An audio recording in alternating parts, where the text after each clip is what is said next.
मंडळी नमस्कार. काल म्हणजे शनिवारी दिनांक 4 सप्टेंबरला झालेल्या लाईव्हचे आज आपण उत्तरं घेणार आहोत प्रश्नांचे.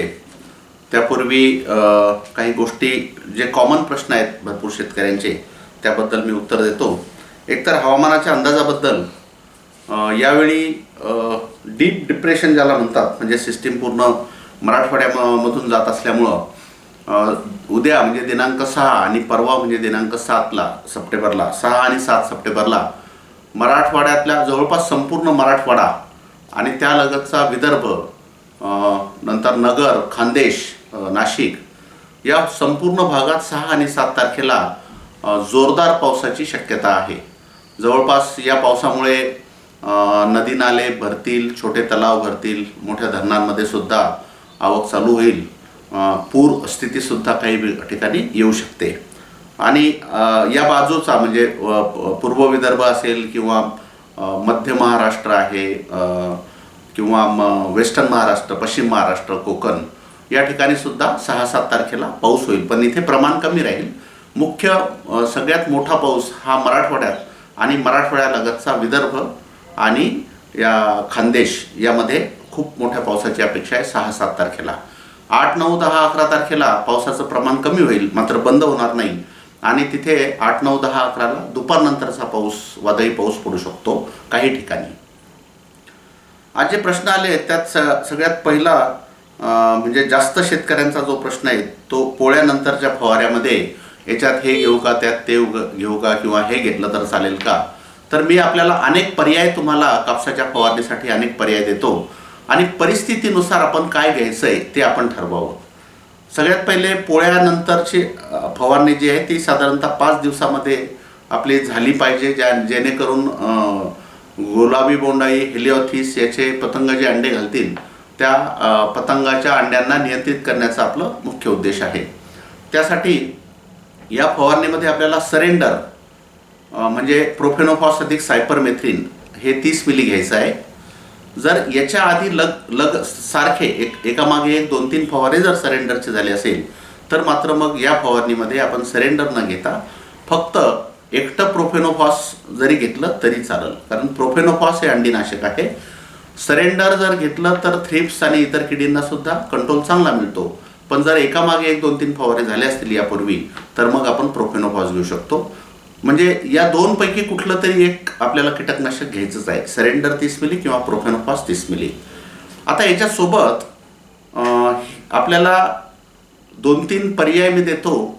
जर आपण प्रोफेनोफॉस एकटं घेतलं आणि पांढरी माशीचे अंडे, पिल्लं आणि प्रौढ माशी जास्त असेल तर मग आपल्याला दुसरं रसायन याच्यासोबत घ्यायचं आहे, ते म्हणजे पायरिफ्लॉक्सिफेन प्लस बायफेन्थ्रिन. याचं व्यापारी नाव आहे आपलं पटियाला पॅक. हे 40 मिली घ्यायचं आहे. पण जर सरेंडर घेतला आपण तर मग याच्यासोबत आपण ओढाची म्हणजे फक्त पायरिफ्लॉक्सिफेन घेऊ शकतो, किंवा फक्त उडणारी माशी, पांढरी माशी जास्त आहे किंवा कमी खर्चामध्ये आपल्याला व्यवस्थापन करायचं तर मग तिथे आपण आसिटामाप्रिड म्हणजे आमेट किंवा प्राईड वगैरे घेऊ शकतो. म्हणजे हे झाले 2 कीटकनाशकं ज्यामध्ये आपलं रस शोषण करणारी कीड म्हणजे त्यात थ्रिप्सही आला, त्यानंतर तुमचा तुडतुडा आला, पांढरी माशी आली, अंडे आले अळीचे आणि काही प्रमाणात आळी आहे, हे सगळंच कंट्रोल होईल. मी परत एकदा सांगतो, 2 कीटकनाशकामध्ये एकतर सरेंडर 30 मिली किंवा जर सरेंडरचे एकामागे एक 2-3 फवारे झाले असेल तर प्रोफेनोफॉस 30 मिली, आणि पांढरी माशी जास्त प्रमाणात असेल तर ओढाची, जर कमी असेल तर आमेट, आणि जर प्रोफेनोफॉस घेतला असेल तर मग आपल्याला पटियाला पॅक, असे हे कॉम्बिनेशन घ्यायचं आहे. आता याच्यासोबत ज्या ठिकाणी कापसं थोडे लाल झालेत, पानं थोडे जरड आहेत अशा ठिकाणी, किंवा अन्नद्रव्याची, सूक्ष्म अन्नद्रव्याची कमतरता आहे अशा ठिकाणी आपण परिस्पर्श आहे किंवा मिकनेल 16 आहे किंवा वनिताचं मायक्रोन्यूट्रिएंट आहे, असं कुठलं तरी एक चांगल्या गुणवत्तेचं मायक्रोन्यूट्रिएंट 20 ग्रॅम आपण तिथं घेऊ शकता. त्यानंतर बुरशीनाशकाची गरज असेल, म्हणजे यापूर्वी फवारलं नसेल किंवा पानावर डाग पडलेले असतील किंवा कापूस दाटला असेल किंवा सड होण्याची शक्यता असेल, तर अशा शक्यतांमध्ये जर आपल्याला बुरशीनाशक घ्यायचं असेल तर तिथं सुद्धा मी 2-3 पर्याय तुम्हाला देतो. त्यामध्ये तुम्ही व्हिसल्फ म्हणजे ट्युबिकॉनॅझॉल अधिक सल्फर किंवा मग हरू, असं व्हिसल्फ किंवा हरू हे ट्युबिकॉनॅझॉल अधिक सल्फर हे बुरशीनाशक आहे, हे घेऊ शकता. आणि याचा जर फवारा झाला असेल आणि गरज नसेल तर मग नाही घेतलं तरी चालेल. पण मला असं वाटतं की या फवारणीमध्ये जर बुरशीनाशक घ्यायचं असेल तर व्हिसल्फ आपलं इतर याच्यापेक्षा बुरशीनाशक घ्यायपेक्षा चांगलं काम करेल. म्हणजे हे तिन्ही चारही गोष्टींसाठी काम करणारं बुरशीनाशक आहे. त्यानंतर पातेगळ जास्त प्रमाणात होत असेल, आधी पातेगळ झालेली आहे आणि अजूनसुद्धा पातेगळ होते, तर मग आपण तिथे गजब हे संजीवक घेऊ शकतो 5 मिली, व्हिसल्फ 40 ग्रॅम, गजब 5 मिली. किंवा याला दुसरा पर्याय आपल्याला नवीन पातं काढण्यासाठी झेपसुद्धा आहे, पण झेपचा डोस आपल्याला तिथे वाढवावा लागेल. 15 ते 20 मिली आपल्याला जर झेप घेतलं नवीन पातं काढण्यासाठी तर. पण कोणतंही संजीवक फवारताना नवीन पातं काढायचं आहे किंवा नवीन माल लावायचा आहे तर मग आपल्याला जमिनीमध्ये अन्नद्रव्य तेवढं असणं गरजेचं आहे. त्यामुळं अन्नद्रव्य व्यवस्थापन करून किंवा अन्नद्रव्य व्यवस्थापन आपल्याला नंतर करावं लागेल जर आपल्याला नवीन पातं जास्त पाहिजे असेल तर.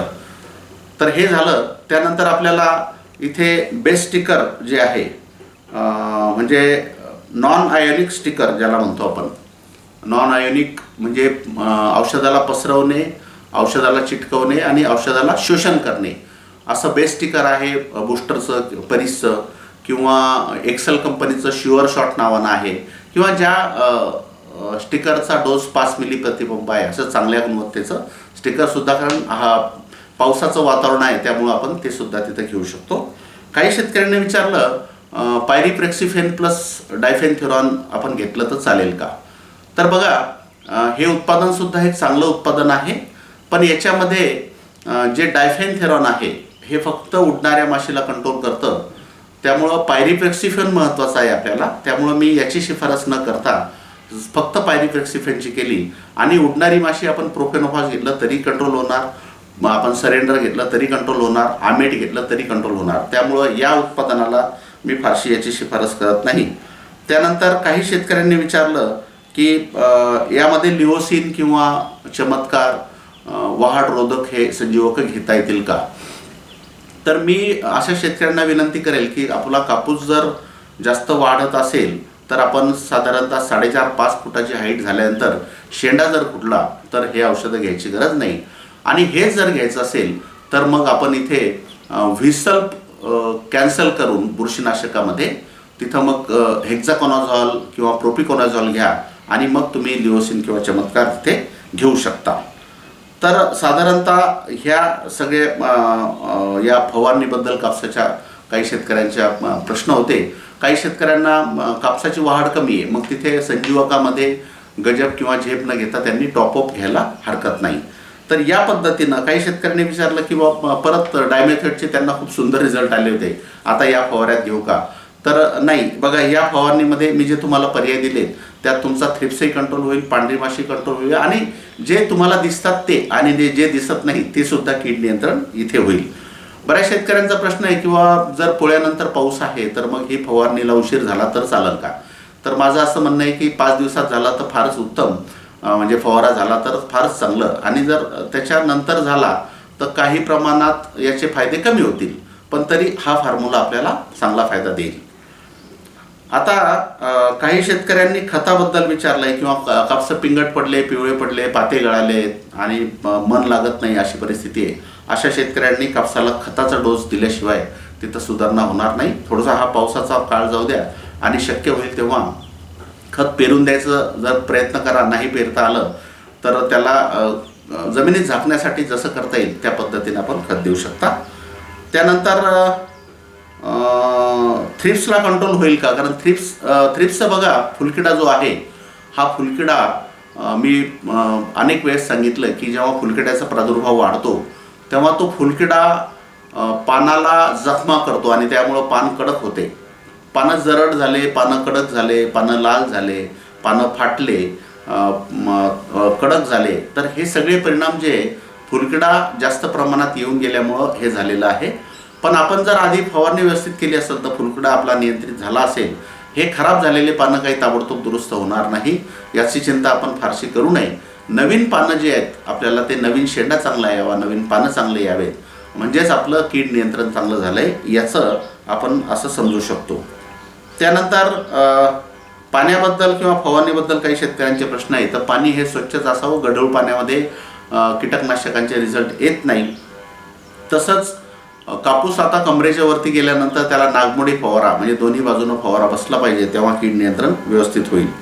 तुरीमध्ये काही कमी वाढ असल्याचे शेतकऱ्यांचे प्रश्न आहे. तर त्याला मी सांगितलं, जर कमी वाढ वाटत असेल आपल्याला तर 20-20-0-13 हे खत आपण देऊ शकता. त्यासोबत रायझर आणि सल्फर तर गरज नाही, 13% सल्फर आहे त्यात. रायझर टाकलं तर अजून मुळांचा विकास होईल. त्यासोबतच तुम्ही ट्रायकोडर्मासुद्धा या खतासोबत टाकू शकता. आणि फवारणीमध्ये तुरीला टॉपअप आणि 19-19 आता सध्या परिस्थितीमध्ये देऊ शकता. काही शेतकऱ्यांनी विचारलं आहे की बा तुरीमध्ये हरभरा पेरता येईल का, मोहरी पेरता येईल का वगैरे. पण आता तुम्हाला जरी तूर जास्त वाढलेली दिसत नाही तर अजून सप्टेंबर हा पूर्ण जायचा आहे. 15 ऑक्टोबर किंवा ऑक्टोबर एंडपर्यंत तुरीची वाढ होत राहते. त्यामुळं सध्या तो कोणता विचार करू नका.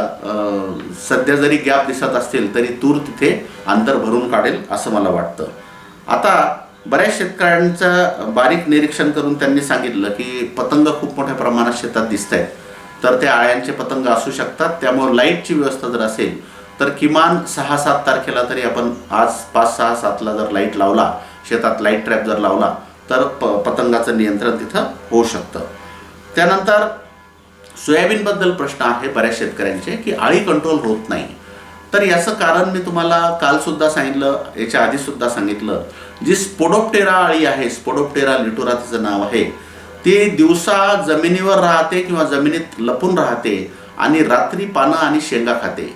त्यामुळं आपला फवारा दिवसा होतो, त्याच्यावर परिणाम फारसा होत नाही. तुम्ही काही फवारा, इमामॅक्टिन फवारा, कोराजन फवारा, झेनॉप फवारा, कुठलंही कीटकनाशक जरी फवारलं, 2-2 एकत्र जरी केले तरीसुद्धा ही स्पोडोप्टेरा जी संपर्कात येईल तेवढी कंट्रोल होते.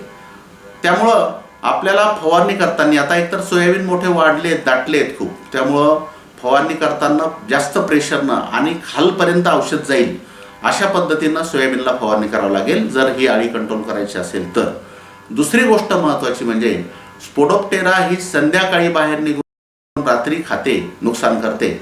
त्यामुळं आपल्याला फवारा जो आहे हा शक्यतोवर दुपारी 4 वाजेनंतर जर घेतला तर 2-3 तास जर फवारा झाला तर लगेच ती बाहेर पडून जेव्हा खाते तेव्हा तिचं कंट्रोल चांगलं होऊ शकतं. स्पोडोप्टेराला कुठलंही कीटकनाशक आपण कोणतेही 2-2, 3-3 कीटकनाशके एकत्र जरी केले तरीसुद्धा आपण पाहिजे तसं तिला कंट्रोल जर दिवसाच्या फवारणीत आणि फवारा जर खालीपर्यंत पोहोचत नसेल तर होत नाही. आता सोयाबीनला फवारा जो द्यायचा आहे त्यामध्ये आपण इमामॅक्टिन घेऊ शकता 10 ग्रॅम. त्यासोबत जर अमावस्येनंतर 4 दिवसात फवारा झाला तर नक्की सरेंडर घ्या. पण 4 दिवसानंतर जर झाला तर मग पांडा सुपर, म्हणजे 4 दिवसात झाला तर प्रोफिनोफॉस अधिक सायपरमेथ्रिन, आणि 4 दिवसानंतर म्हणजे 10 तारखेनंतर झाला तर मग क्लोरोसायपर आपण घेऊ शकता.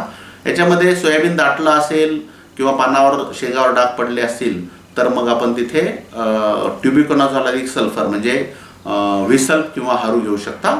आणि शेंगा भरण्यासाठी मग बिग बी तिथं घेऊ शकता. बऱ्याच शेतकऱ्यांनी प्रश्न विचारला आहे की 0050 किंवा 13-045 हे आपण फवारणीत वापरावं का. तर मी असं म्हणेन की 0050 पेक्षा तुम्ही तिथे बिग बी जर सोयाबीनला वापरलं तर बिग बीमध्ये पोटॅश आहे जे शेंगाचा दाणा भरायला मदत करते, वजन वाढवायला मदत करते, मॅग्नेशियम हरितद्रव्य वाढवते आणि सल्फर अन्नद्रव्याचा उचल वाढवून तेलाचं प्रमाण वाढवते. त्यामुळे 0050च्या किंवा 13-045च्या ऐवजी बिग बी घेतलेलं हे कधीही चांगलं राहील. त्यानंतर हुमणी आळीबद्दल काही शेतकऱ्यांचे प्रश्न आहे. तर हुमणी आळीला नियंत्रणासाठी आता जैविक उपाय तर नाही आहे, मग आपल्याला जे रासायनिक उपाय आहे, कमी दिवसाचं पीक असेल तर पांडा सुपर म्हणजे क्लोरोसायपर कॉम्बिनेशन 1 लिटर प्रति एकर, किंवा जास्त दिवसाचं पीक असेल तर मग त्याला आपण रिहांश अर्धा लिटर अधिक पांडा सुपर 1 लिटर असं ड्रेंचिंग करू शकतो. तर हे झालं एक महत्त्वाची माहिती. त्यानंतर जे प्रश्न आहेत, सर स्पोडोप्टेरा आळीचे फोटो टेलिग्रामवर पाठवले, ते माझ्या सोयाबीनवर आहे, 2 फवारण्या काढल्या कंट्रोल नाही, तर या फवारणीमध्ये कोणते औषध वापरू. मी तुम्हाला सांगितलं आहे की बा स्पोडोप्टेरा ही कंट्रोल लवकर होत नाही, कारण ती दिवसा लपून बसते. तर कोणत्या औषधापेक्षाही महत्त्वाचं आपण फवारणी कशी करतो, खालपर्यंत औषध कसं पोहोचल याची काळजी घ्या. माझ्याजवळ मागच्या सोमवारी सांगितल्याप्रमाणे औषध आहे. पावसामुळे फवारणी करू शकलो नाही. रोगर, व्हिसल्प हे औषधं अमावस्येनंतर जमेल का? तर रोगर सध्या राहू द्या, नंतर आपण कधी फवारू त्याला. आता ते सांगितलं तसं घ्या. व्हिसल्प त्यातलं वापरता येईल. माझ्याकडे मागील फवारणीचे पांडा सुपर शिल्लक आहे, तर सरेंडरच्या जागी वापरले तर चालेल का? या 4 दिवसात म्हणजे 10 सप्टेंबरच्या आधी फवारणी झाली तर सरेंडरच घ्या. पांडा सुपर आपण तुरीवर, हरभऱ्यावर, कशावरही, कोणत्या पिकावरही किंवा नंतर कापसावरही घेऊ शकतो. जर 10 तारखेनंतर फवारणी झाली तर पांडा सुपर घेऊ शकता. माझ्या 4 एकरमधील उडीद अळ्यांनी संपूर्ण उद्ध्वस्त केला. खूप अळी आहे. बघा, उडदावर यावर्षी मारुका नावाची अळी आली. ती भयंकर आणि कंट्रोल करायला फार कठीण अळी आहे आणि तिनं उडदाचे बरेच पिकं फस्त केले. तर आता तर हिला कंट्रोल करणं शक्य नाही आहे. सर, सरेंडर नाही मिळाले तर पॉलिट्रिन फवारले तर चालेल का? बिलकुल चालेल. पॉलिट्रिन C44 मध्ये सुद्धा प्रोफेनोफॉस अधिक सायपरमेथ्रिन आहे. प्रोफेक्स सुपरमध्ये सुद्धा प्रोफेनोफॉस अधिक सायपरमेथ्रिन आहे. जर सरेंडर नाही मिळालं तर या दोनपैकी कुठलंही तुम्ही उत्पादन घेऊ शकता. सोयाबीन काढल्यावर तुरीला पाणी द्यायचे असेल तर फ्लड इरिगेशन की स्प्रिंकलरनं द्यावे? तर सध्या नाही, आपण जेव्हा पाणी द्यायचं तेव्हा पाहू, पण फ्लड इरिगेशननं द्यायला हरकत नाही. तूर 70 दिवसाची झाली. आज दुपारी शेंडे खुडणी झाली. 2 झाडामध्ये अंतर जास्त झाले. पेरणी पातळ झाली. 2 ओळी 5 फूट आहे. तर काही चिंता करू नका, ते मिळून जाईल. खडकाळ मुरमाड जमिनीमध्ये तुरीची काही अतिरिक्त काळजी घ्यावी का? तर खडकाळ आणि मुरमाड जमिनीमध्ये तुरीची लागवड करू नये. पण आता तुम्ही केली तर मग याला पाण्याचा ताण बसू देऊ नका, कारण पाण्याचा ताण बसला तर मग ते फुलं गळून जातात. आणि पाण्याचा ताण बसून जर पाणी दिलं तरी फुलं गळतात. त्यामुळं पाण्याचा ताण बसणार नाही कळी अवस्थेपासून पुढे, याची काळजी घ्या. तुम्ही सांगितलेल्या औषधाबरोबर बोरॉन घेतले तर चालेल का? काही आवश्यकता नाही. अमावस्येच्या फवाऱ्यामध्ये 05234 आणि परिस्पर्श दोन्ही दिले तर चालेल का? 05234 घेऊ नका. जमिनीतून द्या, लागलं तर एकरी 5 किलो ड्रेंचिंग करा. सोयाबीनवर करपा येत आहे, उपाय सांगा. व्हिसल्प, ट्युबिकॉनॉझॉल अधिक सल्फर. जनावरांचे मूत्र गोठ्यामध्ये जमा होऊन ठिबकमधून हळद पिकाला थोडं दिलं तर चालेल का? थोडं एकरी 2-3 लिटर आठवड्यातून 15 दिवसातून द्यायला हरकत नाही. गजब सोबत लिओसिन घेतलं तर चालेल का? आता बुरशीनाशक कोणते वापरावे? सतत 5-6 दिवसापासून पाऊस आहे. व्हिसल्प तुम्हाला बुरशीनाशकामध्ये घ्या आणि गजब लिओसिन न घेता मी सांगितलं तुम्ही गजब घ्या आणि मग शेंडे खुडा, तुमचं काम होऊन जाईल. सध्या सोयाबीनवर काही प्रमाणात अळी दिसत आहे, तर त्यांची हालचाल खूप कमी आहे, पण त्या जिवंत आहे. काय उपाय?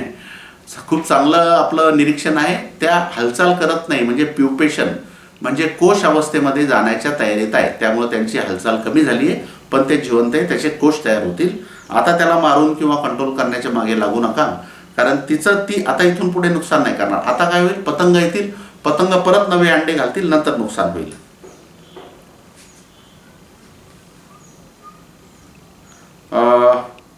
बोंडसड होत आहे सर, काय फवारणी करावी?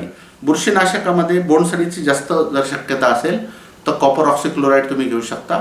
नाही तर थोड्याफार प्रमाणात बोंडसड असेल तर आपल्याला व्हिसल्प जे आहे, ट्युबिकॉनॉझॉल अधिक सल्फर किंवा सुखाई आहे, हेक्झॅकॉनॉझॉल किंवा प्रोपिकॉनॉझॉल, हे सुद्धा नियंत्रण करू शकतं.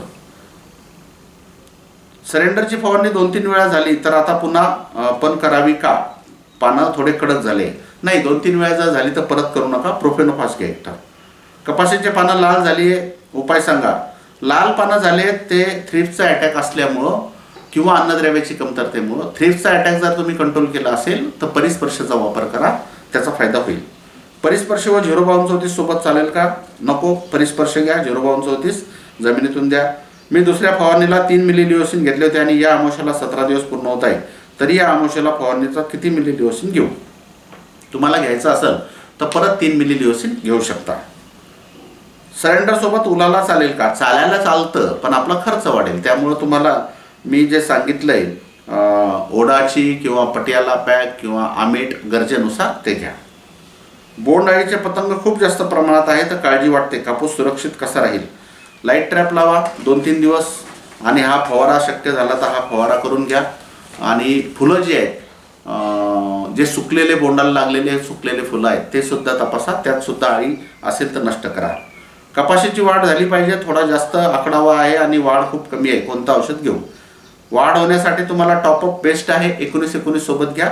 मग तुम्हाला सरेंडर फक्त त्यामध्ये घ्या आणि जास्त पांढरी माशी नसेल तर असिटामाप्रिड हे तुम्ही सोबत घेऊ शकता.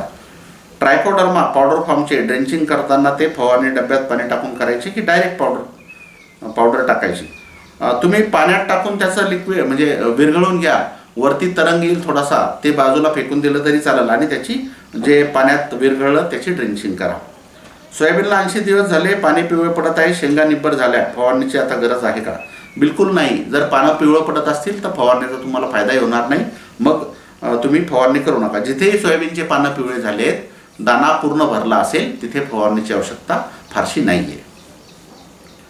सोयाबीन विरळ झाल्यामुळं खूप शेंगा लागल्या आहेत. शेंगा भरण्यासाठी कोराजेनसोबत 0050 वापरावे की बिग बी चांगले राहील? ही चौथी व शेवटची फवारणी आहे.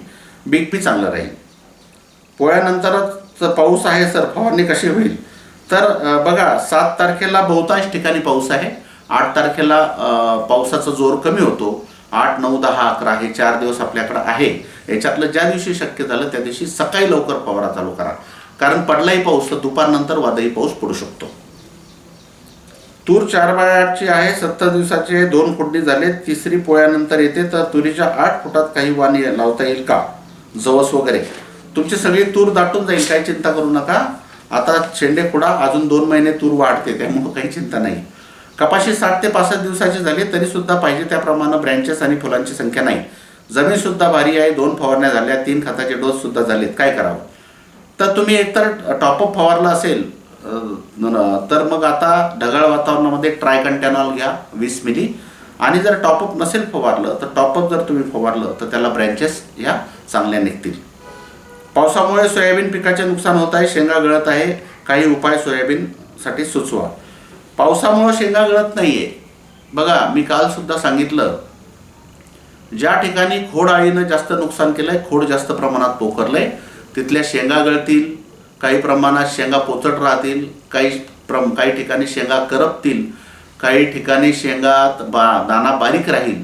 हे सगळे जे नुकसानाचे प्रकार आहे हे खोडात जास्त अटॅक असल्यामुळं, खोड जर जास्त पोखरलेलं असेल तर त्याचे आहेत, आणि आता त्याच्यावर इलाज कुठलाही नाही आहे. पराठी वाढून राहिली, जास्त माल नाही पकडला, जास्त फवारा आपल्या सांगितल्याप्रमाणे सुरू आहे. आता येत्या अमावस्येला कोणता तुम्हाला सांगितलंय, आणि जास्त वाढून राहिली तर तिचा शेंडा खुडा. कापसाच्या फुलात गव्हातल्या किड्यासारखे बारीक किडे आहेत, ते काही त्रास देत नाही, ते पोलिनेटिंग विविल्स असतात, त्याचा काही त्रास नसतो. साहेब, मी बुस्टरची सोयाबीन गेली 3 वर्षापासून लागवड करीत आहे, मला 9-10 क्विंटल दरवर्षी उतारा येतो, यावर्षी बुस्टरचा दिग्विजय हरभरा मिळेल काय? हो, बुस्टरचा आपल्याला जाकी, विजय, दिग्विजय ह्या सगळ्या जाती हरभऱ्याच्या यावर्षी मिळतील. चित्रकार सरांनी सांगितलं तर गोठ्यात किंवा गोठ्याच्या आसपास जनावरांपाशी साप फिरकू नये यासाठी उपाय सांगा. तर जनावरांच्या गोठ्यात साप फिरकू नये याच्यासाठी गोठ्याच्या बाजूला सगळीकडे म्हणजे रिंगण करून आपण क्लोरोपायरिफॉस डस्ट किंवा थेमेट तर आता मिळत नाही किंवा चांगल्या गुणवत्तेचं नाही, फोरेट चांगलं मिळालं तर ते, किंवा कार्बोसल्फान, कार्बोफ्युरॉन हे जर आपण सगळ्या बाजूने जर टाकलं तर तिथे साप येत नाही. नमस्कार सर, दर्यापूर जिल्हा अमरावती येथे कापसाच्या पेरण्या जुलैमध्ये झाल्या, पीक 60 ते 70 दिवसाचे आहेत, तरी योग्य मार्गदर्शन करावे. हो, आपला दर्यापूर, भातकुली आणि या भागात थोड्याशा उशिरा पेरण्या झाल्या आहेत. कापसे सुद्धा लहान आहे. इथं पांढरी माशी फार जोर करत नसेल तर आमेटच घ्या, पण सरेंडर आपल्याला तिथं घेणं गरजेचं आहे. आणि मग तिथे आपल्याला संजीवकामध्ये वाढ कमी असेल तर टॉपअप घ्या तुम्ही, आणि गरज असेल तर विसल्प सुद्धा घ्या. या पद्धतीनं हा फवारा आपण तिथे घेऊ शकतो. आणि आता जर जास्त पाऊस पडला तर परत तुमच्या दर्यापूरच्या जमिनी खूप भारी आहे, त्यामुळं कापसाला अजून थोडं स्लो वाढेल, त्यामुळं इथे आपल्याला यानुसार फवारणी घ्यावी लागेल. हुमणी अळीसाठी तूर या पिकाला ड्रेंचिंग करताना क्लोरोपायरिफॉस किती टक्क्याचे वापरावे व सोबत रायझर वापरावे की नाही, पंपाला त्याचे प्रमाण किती द्यावे? बघा, क्लोरोपायरिफॉस 50% वापरलं तर साधारणतः अर्धा लिटर किंवा त्यापेक्षा थोडंसं जास्त वापरा. 20% वापरलं तर 1 लिटर किंवा त्यापेक्षा जास्त. आणि रायझरसुद्धा तुम्ही तिथं म्हणजे एकरी प्रमाण सांगितलं मी, रायझरसुद्धा वापरू शकता. रायझरनं फायदा असा होतो की हुमण्या अळीनं काही मुळं खाल्लेली असतील आणि काही मुळं शिल्लक असतील तर ते मुळं जे राहिलेले मुळं आहेत ते चांगली वाढ होऊ शकते त्याची. एकरी 2 लिटर रायझर तिथं तुम्ही वापरू शकता. माझ्या कपाशीवर सध्या कोणतीच कीड नाही आहे, पातेगळ खूप आहे, अमावस्येनंतर कोणती फवारणी करावी? जर जास्त कीड कोणती नसेल तर सरेंडर आणि गजब तुम्ही तिथं फवारू शकता.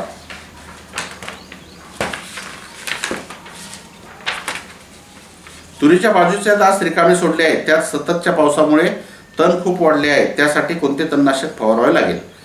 तर बाजूच्या तासात तण वाढलं असेल तर तुम्ही तुरीवर न पडता ग्लायफोसेट जे तुरीवर न पडता फक्त तेवढ्या तणावर हूड लावून जर ग्लायफोसेट फवारलं तर चालेल.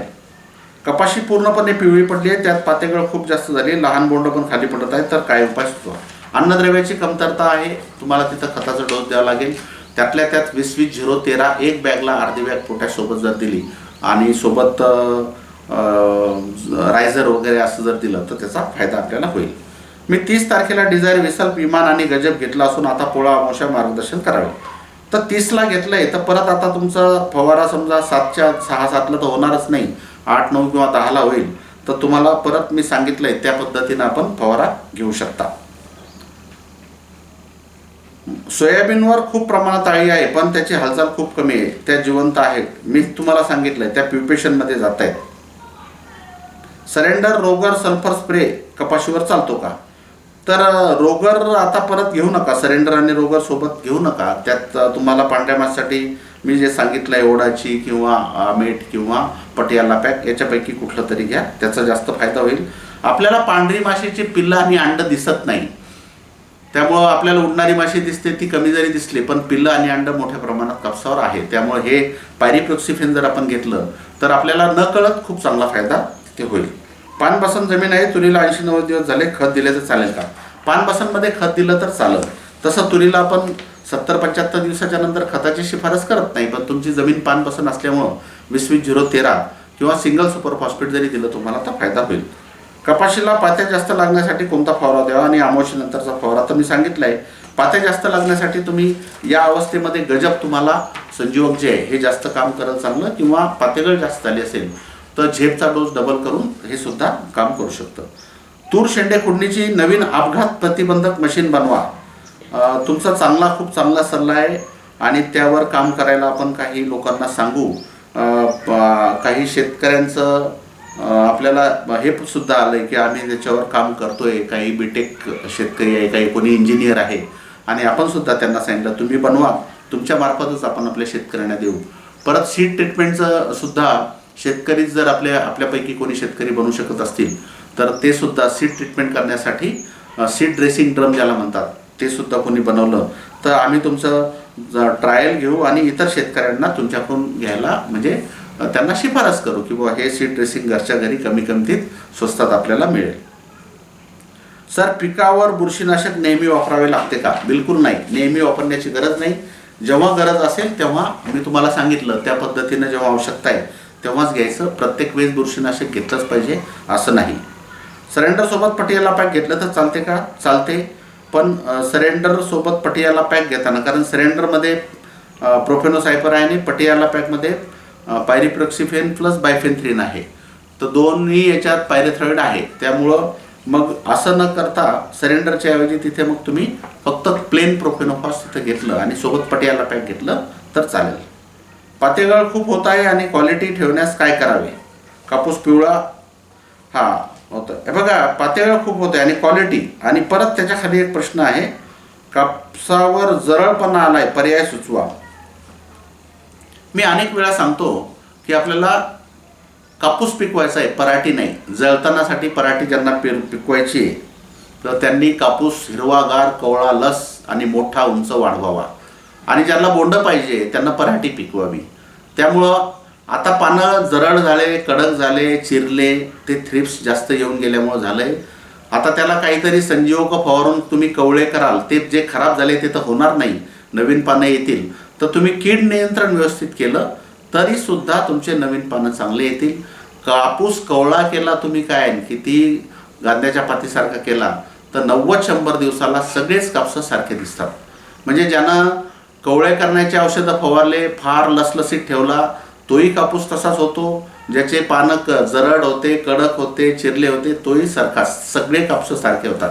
त्यामुळे त्याला कवळा कसा राहील त्याच्याऐवजी कीड नियंत्रण कसं होईल, बोंडाची संख्या कशी जास्त लागेल याचा आपण विचार करणं जास्त फायद्याचं राहील. सोयाबीन खूप दाटले आहे, त्यामुळं खालचे पानं पिवळी पडून पाने गळत आहे आणि काही प्रमाणात शेंगा भरलेल्या आहे आणि थोड्या प्रमाणात भरायच्या आहे, तर आता फवारणी मारायला जमणार काय? पानं जर गळणं चालू झालं असेल तर आता फवारणी मारणं योग्य राहणार नाही. आणि जिथं जिथं सोयाबीन दाटलं आहे तिथे शेंगाचं प्रमाण तुम्हाला कमीच लागलेलं दिसेल. जिथे BBF पद्धतीनं आपण पेरणी केलेली आहे किंवा जर्मिनेशन तपासून, मी सुरुवातीपासून सांगत होतो उगवण शक्ती तपासा, आणि चांगली उगवण असेल तर एक दाण्यानं कमी पेरा. उगवण शक्ती कमी असेल तर दाट पेरायला हरकत नाही. पण बऱ्याच शेतकऱ्यांनी उगवण शक्ती न तपासता दाट सोयाबीनची पेरणी केली आहे. BBF पद्धतीमध्ये आज ज्या ज्या शेतकऱ्यांनी BBF पद्धतीने पेरणी केली आहे त्याचं सोयाबीन पाहण्यासारखं आहे. किंवा आता जरी फवारायचं म्हटलं 80 दिवसाला तरी ते फवारू शकतात. त्यामुळे आता किमान इथून पुढे तरी ह्या चुका होणार नाही, याच्यासाठी लक्ष द्या. आपले शेंडे खुडण्याचे मशीन भेटले, धन्यवाद. मी इंजिनिअरिंग सोडून तुमच्या मार्गदर्शनाखाली शेती करत आहे. दंडवत प्रणाम. माझी तूर दिनांक 13/6ची आहे. अजूनपर्यंत छाटणी करायची आहे. पोळा झाल्यावर करावी लागेल, जमल का? जमेल. 13/6 तरी ठीक आहे, उशीर होतो थोडा पण करून घ्या. तुरीचे शेंडे मशीनने खुडल्यानंतर तुरीचे नवीन शेंडे निघायचे आहेत, ते पण निघून जात आहेत, तर तुम्ही शेंडे खुंडी करू शकतात.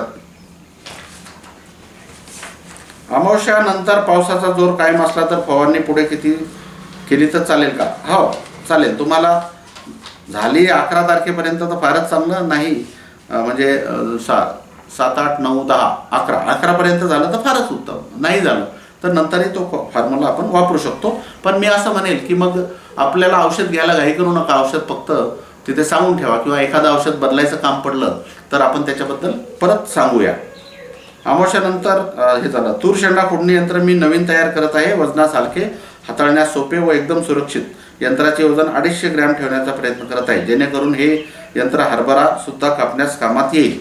तर हे यंत्र तुम्ही बनवल्यानंतर आम्हाला सांगा, आम्ही त्याचे ट्रायल घेऊ.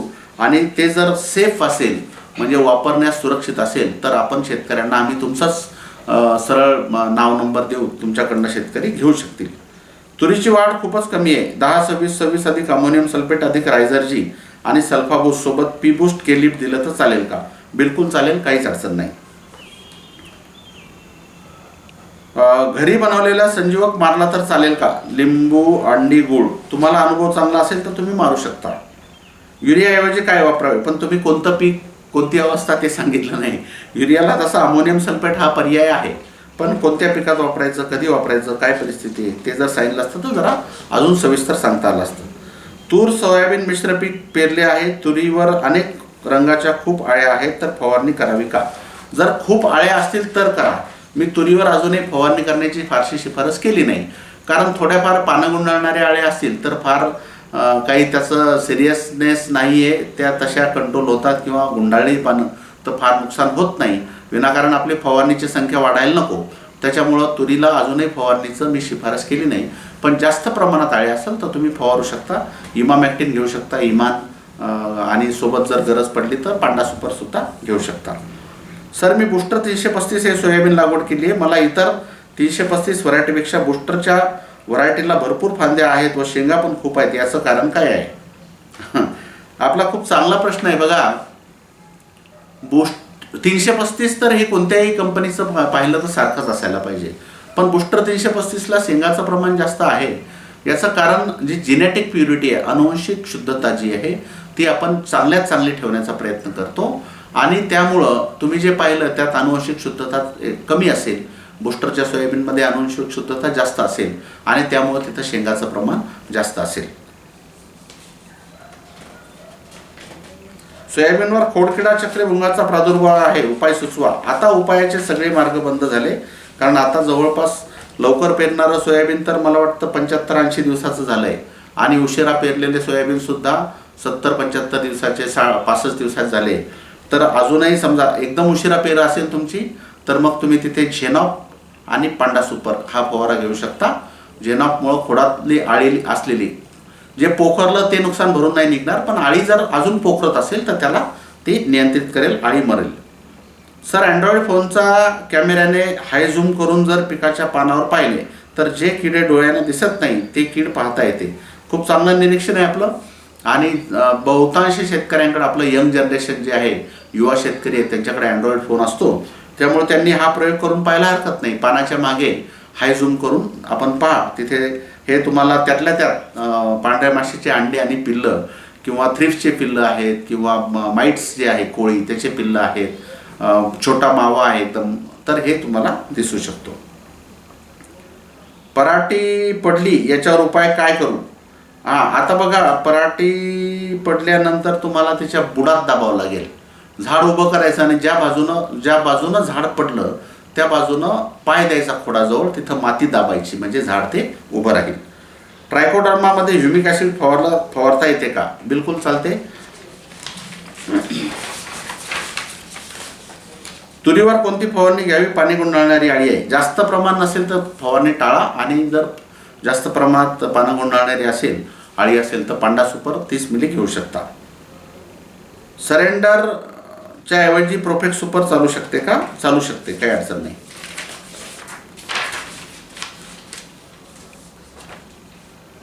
कापसामध्ये तिसरे खत टाकता आले नाही व आता कापसामध्ये घुसता येत नाही, तर विद्राव्य खताची फवारणी मारली तर चालते का? कोणत्या खताची फवारणी करावी?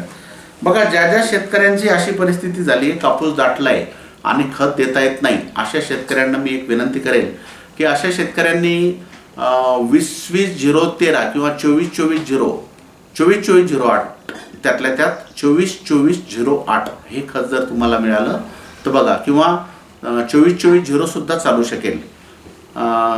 तर हे खत जे आहे एकरी 10 किलो, 100 लिटर पाण्यात एकरी 10 किलो ते विरघळून घ्या, आणि याच्यासोबत पांढरा पोटॅश 5 किलो पांढरा पोटॅश, आणि हे 100 लिटर पाण्यात 5 किलो पांढरा पोटॅश, आणि 24-24-0 किंवा 24-24-08 हे 10 किलो, असं याचं ड्रेंचिंग जर तुम्ही केलं तर याचा जास्त फायदा होईल. कारण आता जर कापूस दाटला आहे आणि जर खत झाकून टाकता येत नाही, पेरून देता येत नाही, वरती जर फेकलं तर पावसाच्या पाण्यानं वाहून जाईल किंवा हवेत उडून जाईल. मग याचं ड्रेंचिंग जर आपण केलं तर ते थोडंसं कष्ट लागतील तुम्हाला, पण त्याचा तुम्हाला खूप चांगला परिणाम दिसेल आणि ताबडतोब ते पिकाला मिळायला फायदा होईल. तुरीला मेटॅरिझियम हुमणीसाठी चालेल का? आता नाही. मेटॅरिझियम हे जुलैपर्यंतच टाकायचं. जेव्हा हुमणी जी आहे ही जोपर्यंत माती खाते तोपर्यंतच मेटॅरिझियम आणि बिव्हेरियाचा फायदा होतो. एकदा तिनं मुळं खाणं चालू केले की मेटॅरिझियम बिव्हेरियाचा फायदा होत नाही.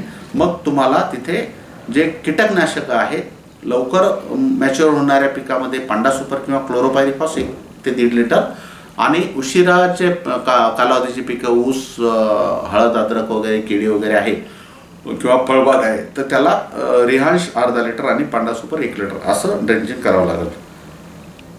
विषबाधा होऊ नये म्हणून हेल्मेटचा वापर केला तर चालतो का? हेल्मेटचा वापर केला तर चालेल.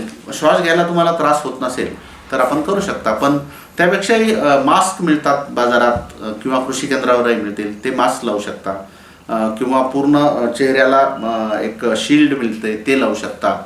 याचा जर वापर केला तर जास्त फायदा. औषध कोणत्या क्रमानं टाकावं? तर बघा, आता मी जे आपल्याला कापसाच्या फवारणीचे औषधं सांगितले त्यामध्ये आधी पावडर, म्हणजे समजा बुरशीनाशक व्हिसल घ्यायचं असेल तर ते आधी घ्या. त्याच्यानंतर मग तुम्ही आपले जे लिक्विड कीटकनाशक आहेत, समजा पायरिप्रॉक्सिफेन अधिक बायफेन्थ्रिन किंवा पायरिप्रॉक्सिफेन, ते टाकू शकता. असिटामाप्रिड असलं तर वापरायचं असेल तर ते टाकू शकता. त्यानंतर मग सरेंडर टाकू शकता. त्यानंतर मग गजब टाकू शकता, आणि त्यानंतर आपलं परिस्पर्श. म्हणजे हा क्रम, आधी पावडर, WDG वगैरे जे आहे ते टाकायचं, नंतर लिक्विड टाकायचे, त्याच्यानंतर संजीवक, त्यानंतर विद्रावक खतं, आणि सगळ्यात शेवटी स्टिकर, नॉन आयनिक स्टिकर. या पद्धतीनं आपण, या क्रमानं आपण टाकू शकतो. बुस्टरचे कांदा बी आहे का? बुस्टरचे कांदा बी सध्या नाही आहे, म्हणजे विक्रीसाठी नाही आहे. त्याचं प्युरिफिकेशन करणं चालू आहे, मल्टिप्लिकेशन करणं चालू आहे. त्यामुळं साधारणतः 2 वर्ष लागतील आणि बुस्टरचा कांदा बी सुद्धा येईल. त्यात चांगल्यात चांगली प्युअर लाईन कशी देता येईल त्याच्यावर संशोधन चालू आहे. आपली उत्पादने डायरेक्ट कंपनीत शेतकरी अशी सुविधा सुरू करता येईल का? या दुकानदाराकडून होणारी पिळवणूक कमी होईल. सुविधा असल्यास कळवा. उत्तम मार्गदर्शन. गजानन जाधव सर, आपल्याला खूप खूप शुभेच्छा. बघा, हे आम्हाला सुद्धा वाटतंय की शेतकऱ्यांना वाजवी किमतीमध्ये आपण शिफारस करत असलेले उत्पादनं मिळावेत. पण आपण जर विचार केला की कंपनी टू शेतकरी, तर शेतकऱ्याची संख्या एवढी मोठी प्रचंड आहे, तर हे आपण ताबडतोब करू शकत नाही. याच्यावर आमचा अभ्यास करणं चालू आहे की आपल्याला काय करता येईल, किंवा दुकानदाराच्या मार्फतच वाजवी किमतीत तुम्हाला कसं पोहोचवता येईल. किंवा अजून काय करता येईल याच्यावर विचार करणं चालू आहे. प्रामाणिकपणे आम्ही विचार करतोय. कारण सगळीकडे एवढ्या मोठ्या क्षेत्रात, एवढ्या मोठ्या भागात इथून प्रत्येक शेतकऱ्यापर्यंत असं पोहोचवणं हे शक्य नसतं. तर कोणत्या माध्यमातून करता येईल याच्यावर विचार करणं चालू आहे आणि ते फायनल झाल्यानंतर त्याचे प्रायोगिक तत्वावर करून नंतर नक्कीच तुम्हाला कळवूया. आपल्या औषधीसोबत निंबोळी अर्क चालते का? चालते, काही अडचण नाही. टेलिग्रामवरचा व्हिडिओ माझा आहे. मी डिश टीव्हीची वरती पडलेली प्लेट घेतली आहे. आपण शेतकऱ्यांना माहिती द्यावी. खूप चांगलं. जो टेलिग्रामवर व्हिडिओ टाकला आपण किंवा कटरपासून थोडं संरक्षण मिळावं त्यासाठी या शेतकऱ्यांनी जी डिश टीव्हीची प्लेट आहे ती पोटाला बांधली आणि मग कटर चालवलं. कटरला सुद्धा मागच्या बाजूनं काहीतरी लावलेलं दिसतंय. तर असे जर केलं तर थोडंसं सुरक्षा वाढू शकते. सर, पाऊस जास्त झाला आहे, रोग धुवून जाऊ शकतो का? आपण अमावस्येची फवारणी केली नाही तर चालेल का? तर अमावस्या उद्या आहे 6 तारखेला आणि 7 तारखेला तर सगळीकडेच पाऊस आहे. त्यामुळं काही प्रमाणात तुमची कीड कमी होऊ शकते, काही प्रमाणात अंडेसुद्धा धुवून जाऊ शकतात. त्यामुळं किती प्रमाणात आपली कीड कमी झाले, अंडे धुवून गेले याचं बारीक निरीक्षण करून मग आपण फवारा लेट केला तर चालते का हे आपल्याला पाऊस पडल्यानंतरच तो निर्णय आपण घेऊ शकू. बायो 303 फवारा काही शेतकरी घेतात, चांगला आहे का? या उत्पादनाबद्दल मी न बोललेलं चांगलं. कारण बायोलॉजिकल उत्पादन म्हणणे आणि त्यात सगळं रसायन देणे हे माझ्या तरी मनाला पटत नाही. तर तुम्हाला वापरायचं असेल तर मी त्याला विरोध करत नाही. पण बायोलॉजिकल म्हणून केमिकल विकणं हे मला आवडत नाही. त्यामुळे मी जास्त प्रतिक्रिया माझी न दिलेली बरी. व्हाईट गोल्ड पॅटर्न पद्धतीने तूर लागवड केली आहे, थोडी कमी निघाली आहे, तर जास्त फरक पडणार नाही का? कारण घरचे म्हणत आहे तू बिनकामी या पद्धतीनं तूर लावली. तुम्हाला पश्चाताप होणार नाही, काळजी करू नका. अजून 2 महिने बाकी आहे. तूर बऱ्यापैकी वाढेल, अजून चांगली वाढेल. आणि जर समजा नाहीच वाढली तर मग आपण त्यात दुसरं कोणतं पीक घ्यायचं, जर झाकली नाही तर काय घ्यायचं ते आपण विचार करूया. तर मंडळी, हे सगळे प्रश्न होते. परत एकदा आपल्या सगळ्यांना बैलपोळ्याच्या शुभेच्छा देतो. आणि मराठवाडा आणि लगतचा विदर्भ आणि खानदेशातल्या भागाला थोडी चेतावणी दिल्यासारखं आहे. पावसाचं प्रमाण 6 आणि 7 तारखेला मोठ्या प्रमाणात सार्वत्रिक पावसाची शक्यता असल्यामुळं आपले जनावरं आहेत, आपलं बाकी सगळं पीक आहे किंवा आपले काही सामुग्री आहे, शेतातील अवजारं आहेत, याची काळजी घ्या. नदी, नाले, ओढा याच्यापासनं म्हणजे याच्यावर कधी पूर येऊ शकतो त्यासाठी आपण आपली काळजी घेणं गरजेचं आहे. तर परत आपण भेटूया. आता पुढच्या सोमवारी महालक्ष्म्याचं मला वाटतं जेवणाचं दिवस आहे. त्यामुळं गौरी पूजन असल्यामुळं पुढचा लाईव्ह जो आहे तो आपण मंगळवारी म्हणजे मंगळवारी आपण जे सोमवारच्या ऐवजी महालक्ष्म्याचं पूजन असल्यामुळं ते लाईव्ह मंगळवारी घेऊ. धन्यवाद.